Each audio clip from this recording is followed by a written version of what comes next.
clash of demigods, two of the mightiest warriors the lands between had ever seen. A battle that would bend the cosmos and mar the once green fields of Caelid the hue of blood and rot.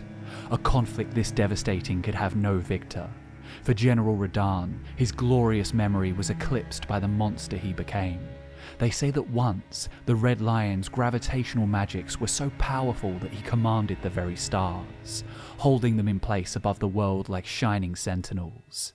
But when the skies turned scarlet, the stars could be seen no more, and Radahn wandered the wastelands of his ruined kingdom, consumed from within by the decaying curse that deteriorated his wits. His plumed red-maned knights and standard-bearing commanders could do nothing to save him, and they too succumbed to the rot that spread across the region. Radahn's opponent, the source of the crimson corruption, fared no better. No greater warrior has ever picked up a sword. The loyalty she inspired from her knights was so profound that they would follow her into battle in every corner of the lands between. It is said her clean-rot knights vowed to fight alongside her, despite the inevitable, if gradual, putrefaction of their flesh. She is Malenia, the blade of Mikola, and she has never known defeat. Only there is more to this claim than meets the eye, for Malenia would have surely perished were it not for her devout followers, and foremost among these is a knight of almost incomprehensible honour and renown. This humble knight is overlooked by the histories, and if Sir Gideon Ofnir the All-Knowing is aware of her feats, then he neglected to mention them to the Tarnished. This knight of the Clean Rot is named Finlay, and she is the unsung hero of Elden Ring. An age has passed since the Shattering, and the fateful Battle of Aeonia. Upon the dizzying ramparts of Elfal, brace of the Haligtree, there lies an inconspicuous sepulchre, guarded by a clean-rot knight.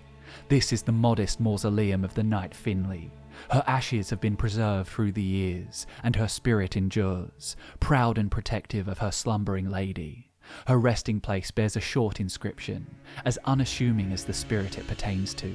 It reads, Finlay was one of the few survivors of the Battle of Aeonia, who in an unimaginable act of heroism carried the slumbering demigod Malenia all the way back to the Haligtree.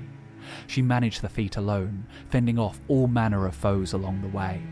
This brief account tells perhaps the most stirring story of courage and resilience that these perilous lands between have ever heard. Firstly, to be a clean-rot knight at all is a testament to one's devotion. So honour-bound one must be to follow Malenia into battle, in full knowledge that even if war doesn't claim your soul, then the inexorable spread of her malignant affliction would gradually claim you, festering your flesh until you pray for a swift death. The horrors of scarlet rot can be seen in every corner of Caelid, but through Millicent we see the suffering on a personal level, as the young Valkyrie sits slumped against the stones of the plagued church. Her right arm is missing, and she silently awaits death as she spoils from within. Finlay was among the women who gave their lives to Malenia. The blade of Mikola, with her ranks of clean-rot knights in tow, marched south from the Haligtree during the Shattering Wars, and as they ventured to the distant southern reaches of the Empyrean's half-brother, the prospect of returning home must have been a forlorn one. Malenia's armies marched through the biting frosts of the consecrated snowfields, beyond the war-torn capital of Leyndell across the Altus Plateau. They waded through the fog-shrouded shallows of Liurnia and humiliated the grovelling Godric at Stormvale Castle. Across Limgrave they trudged, before turning east toward Caelid. They were far from home, on the doorstep of the Star Scourge's domain, and then they faced the full force of the Red Lion's pride. The Battle of Aeonia, the cataclysmic climax of the Shattering's ultimate battle, spared no side from devastation. The Outer Gods watched on as the unrelenting might of two demigods coalesced. Swords and scythes and spears and shields were the instruments that thumped and rang together in this blood-soaked ensemble. The two sides grated and grinded against one another like plates of the Earth's crust, until they reached a standstill. In a final, desperate gambit to overcome her half-brother, Malenia allowed the radiant blossom of her scarlet rot to bloom. The sublime beauty of her grievous gift laid waste to everything its petals touched. The wilds turned to arid wasteland.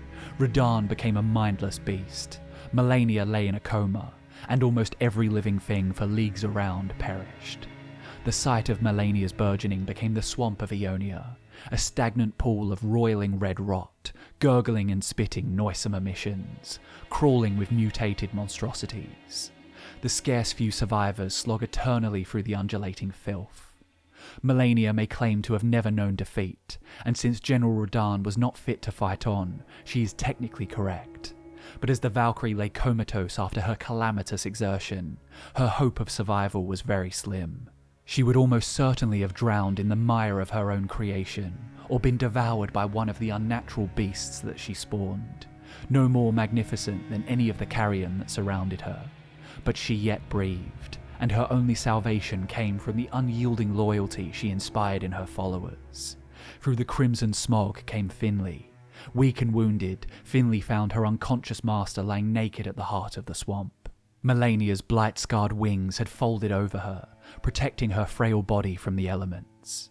Finlay knelt beside her and saw that her malformed wings were blanketed by living feathers. Finlay glided a hand over the feathers, and they burst into flight.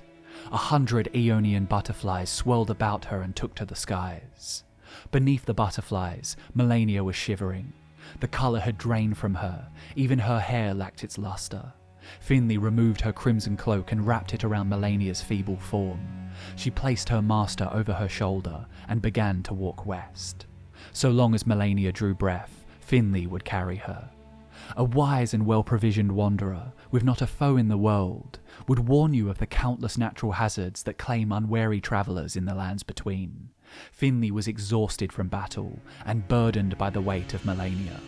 All of her allies were dead, and enemies were abundant. Back through Limgrave she walked, beneath the looming shadow of Stormvale Castle. Godric the Grovelling would have taken great pleasure in crushing the weakened knight, avenging his prior abasement at the hands of the comatose Malenia. But somehow, against all odds, Finlay made it through the castle and beyond into the lakes of Aeonia. Despite their beauty, these lakes hosted many dangers, from revenants and wraithcallers to the most feared creatures of all, the infamous giant crayfish. Finlay did not falter. She ascended to the Altus Plateau and skirted the capital, which was governed by another of Malenia's bitter rivals, Morgoth the Omen King. It's a miracle that Finlay and Malenia did not succumb to the frosts of the snowfields, and when the great boughs of the Haligtree emerged on the horizon, like the limbs of some ancient god through the endless whiteness, Finlay must have sighed with relief. She completed her impossible journey and delivered Malenia to the roots of the Haligtree, where her master could rest and slowly restore her strength. Completely alone, without the expectation of fame or glory, fueled only by love and admiration, the clean-rot knight named Finlay saved her mentor from certain death. An act of unimaginable heroism.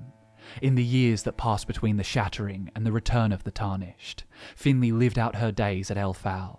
All the while, Malenia continued her slumber, unaware of the miracle that allowed her to live. Finlay would ultimately pass away before her master roused from her sleep. The humble knight would never be personally thanked for her valour, and Malenia the Severed would never learn the name of her saviour. But Finlay never sought notoriety. She merely did her duty and served her master until she died. This small sepulchre serves as a simple shrine to her heroism. May the Haligtree flourish once more, and may Finlay's memory live on and her spirit rest, for no one in the lands between has earned it more.